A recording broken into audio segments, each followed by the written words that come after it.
Hey guys, welcome to my channel. I'm Simon from Scar Illustration and I hope you're keeping well. Today I'm going to pull the curtain back on how I created the cover art for The Night by New York Times bestselling author Will Wight. Let's dive in. As you can see, I started the way I usually do, with a sketch and then added washes of color with a large soft brush. But before I got to this stage, there was a lot of preliminary work that needed to be done. The first thing was to create the character concepts for both the main character and the Divine Titan. After I had created the mech for the engineer cover, I found that it was a little easier to create the design for the Divine Titan. Saying that, it was still pretty challenging, and there was a fair amount of back and forth before I arrived at the final design. As usual, before I started on any concept art, I looked through a ton of reference.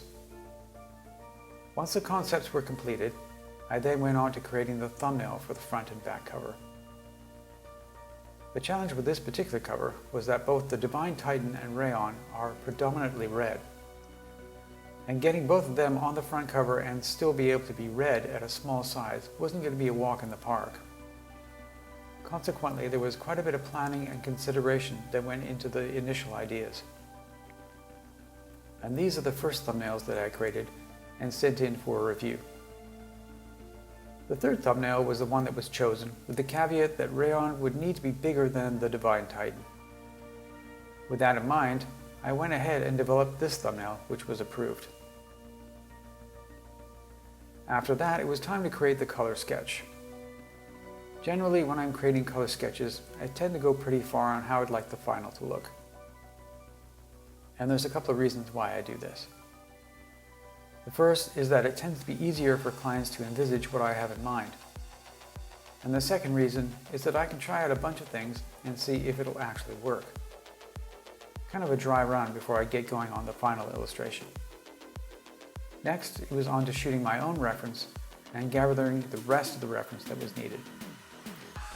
When I'm looking for reference, I usually grab a lot more than just the bare minimum. In my experience, it's better to have more than you need than not enough. Especially if you'd like to avoid having to spend time mid-painting looking for more, which can be time-consuming, frustrating, and breaks the momentum on the painting. For both of the characters, I took some photos myself so as to get everything roughly where it needed to be in perspective. Typically when I'm taking reference photos, I don't have access to whatever the outfit the character is wearing, or any props they might have. Nor do I have any appropriate models that I can call up and take photos of. So I have to improvise with whatever I have available, and this painting was no exception. After the photos were all done, it was time to create the final sketch. As you can see, I used the color sketch as a base, as a lot of the environmental elements were already in place. Spending extra time and care when creating the color sketch can really save a lot of time. And that was especially so in this case. I started with the most challenging aspect of the cover, the main character. Getting Rayon to look good was going to be crucial to the success of this cover painting, because if he didn't look quite right, then the rest wouldn't either. In the past, when I was blocking areas in, I would laboriously paint everything in, which would take up a lot of time. But these days, I'll just use the lasso tool and then just either fill in the area quickly or brush it in with a large flat brush. Next, I moved on to adding in all the midtones, both dark and light. This will start to add volume and dimension to the figure as a whole. Then I started fleshing out Rayon's facial features a bit more and added some reflected light to the side of his face, as well as tackling his third eye. I'll admit, I've never painted a character with three eyes before, and I ended up looking at quite a bit of reference as well as painting it a few times to get it right. After the face was basically fleshed out, it was time to move on to his suit. I painted this in two stages. The first was the underlying tones, and the second was all the details that would sit on top of the suit, such as accentuating all the different panels. There were a lot of different angles to get right, and so as you can see, I was giving the rotate tool a bit of a workout. For the underlying tones on the suit, I didn't want it to look too airbrushy, and so instead of using a soft brush, I used the hard round brush, so that the overall effect looked a bit more painterly and less digital. And while I was working on that, I also made sure that the lighting was consistent with the color sketch. The final sketch came in really handy here, and you'll see me constantly turning the sketch layer on and off while I was painting. There were a number of times where I had to refer back to it so as to make sure the details and perspective were all correct. Once all the suit details were basically in the right place, I went ahead and added the rim light from the background on top. And then it was on to adding in some of the other details, like the belt, for example. Then I moved on to the Divine Titan. I tackled the mech in much the same way as I did Rayon's suit. Walked in all the main areas, and then moved on to adding in the midtones. The Titan was somewhat more complicated, and so I found myself relying on the underlying sketch even more. I also checked with the perspective lines that I'd drawn up with the sketch to make sure everything was correct.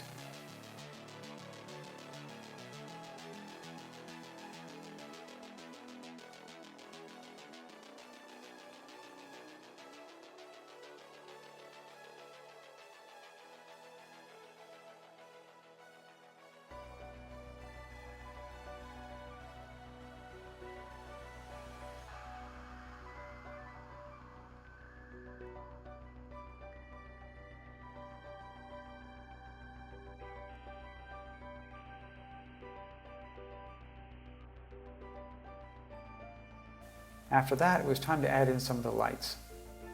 And I used the same method of rendering for the Titan as I did for Rayon's suit.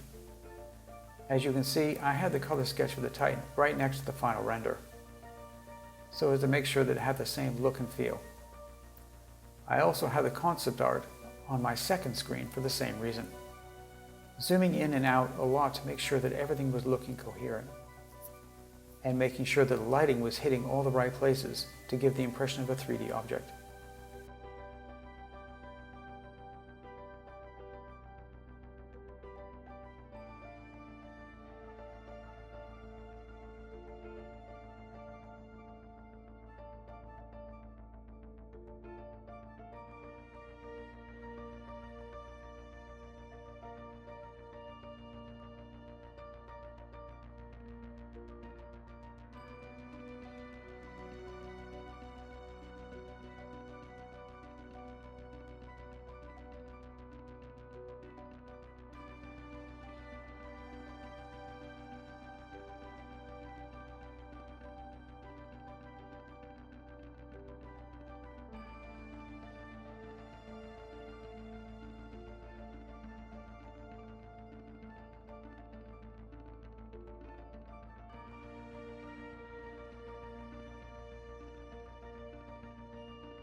Once I'd finished the render stage, it was time to add the solar dragon veins.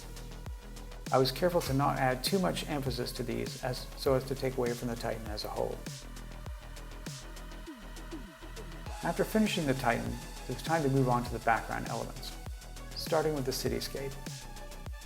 As I'd already added quite a bit of detail onto the color sketch, it was mainly just a matter of sharpening up a lot of the details. and to make sure that everything looked cohesive.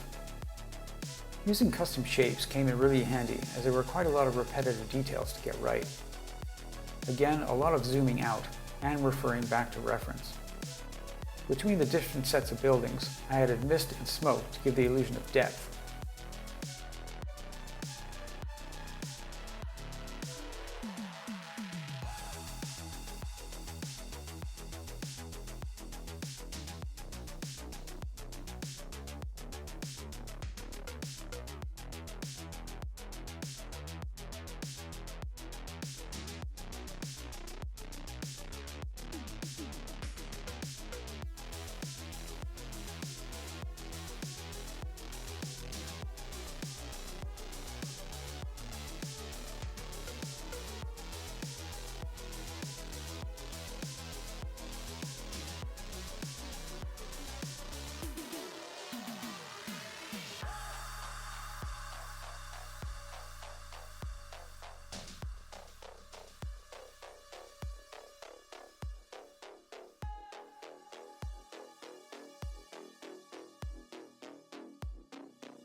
Once I was relatively happy with the cityscape, it was finally time to tackle the stadium. Once again, as I'd fleshed out the stadium and the color sketch, it was just a matter of assessing the finer details. This was the first time that I'd painted a stadium, so there was a fair amount of back and forth looking at the reference materials to make sure that it looked believable, which included getting the underlying roof texture to look right, as well as making sure that the panels were all in the right place. In some cases, this meant painting in all the details and then erasing parts of it to make it look correct. And as usual, I had my to-do list handy just in case I forgot to tackle any of the outstanding elements.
Then it was on to the flying cameras.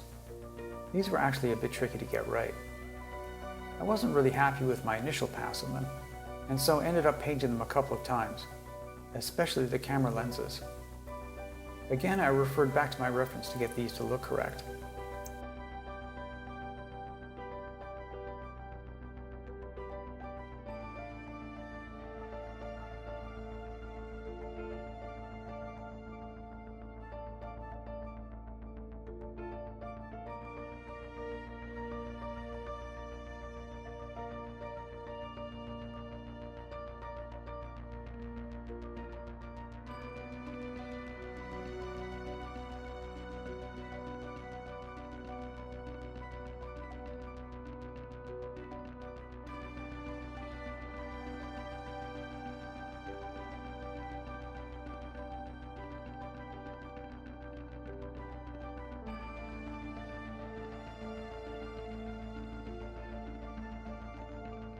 Oftentimes when I'm working on a part of a painting, I notice some other section that needs a bit more work.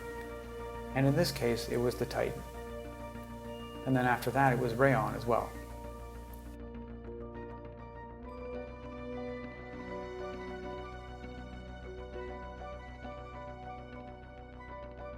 For this cover, I was able to use a rough version of the titles, or trade dress, to make sure that Rayon was the right size. I ended up having to reduce him in size so that he wouldn't bump up against the titles too much. Then it was on to adding the foreground elements. I also added a layer, filled it with black, and changed the blend mode to color so I could check all the values, and from there make any final adjustments.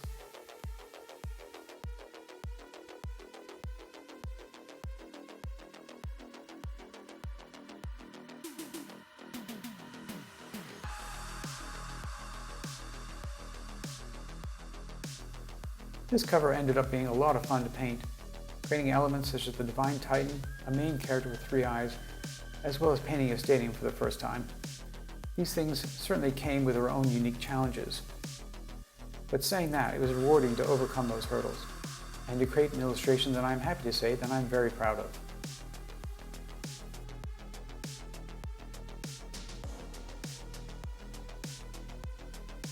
Hope this was helpful. And let me know if you have any questions in the comments below. Please consider liking this video and subscribe to my channel. Have a good one and keep on painting.